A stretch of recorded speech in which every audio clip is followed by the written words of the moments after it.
Hi, my name is Alex, and today we're going to talk about components that play a big role in every single computational process of a computer.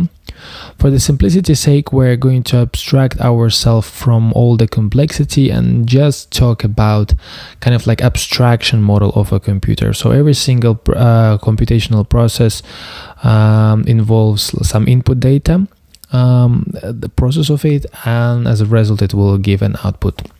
So, as a first component, we're going to talk about is a CPU, and it stands for Central Processing Unit. So this is a component which responds. Its main function is to process the data, so compute/calculate it. As an analogy, we can think of human brains. Second component is going to be a memory, and we're going to talk about it just as a storage where you can store your data. There are different levels of memory in a computer, but since it's kind of like out of our topic today, we're not going to touch it. And the third thing is kind of like set of things, and those are input and output devices. Input devices are the one which provides input into a computer, and output device is the one which displays output for a user. Input devices could be like keyboard, mouse, scanner, and output devices are monitor, printer, network card, and there are many of them. Also, device could not be just categorized as input or output device. It could be also an input and output device. Like for example, network card. It can input data into some other computer, or then it can take an output from, for example, Central Processing Unit.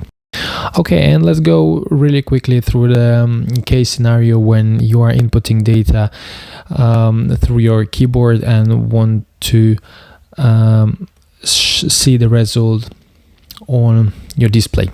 So from the input device, which is keyboard, we're going to send the data either to memory or then to the Central Processing Unit, CPU.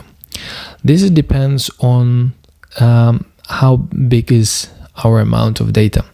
So if, for example, we don't want any processing before all our input is done, then we would first store our data into a memory. So input device first speaks to the memory, and once our input is done, we will signal to our CPU saying that the data is done. It could be fetched from the memory.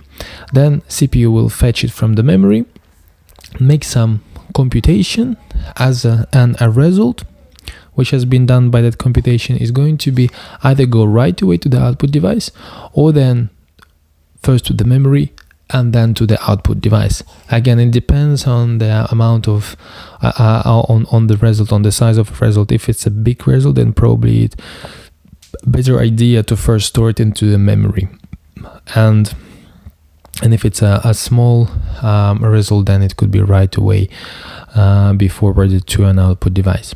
Thank you for listening, and I hope that it was a useful information for you to understand what happens behind the scenes of every single computational process of a computer. And till next time.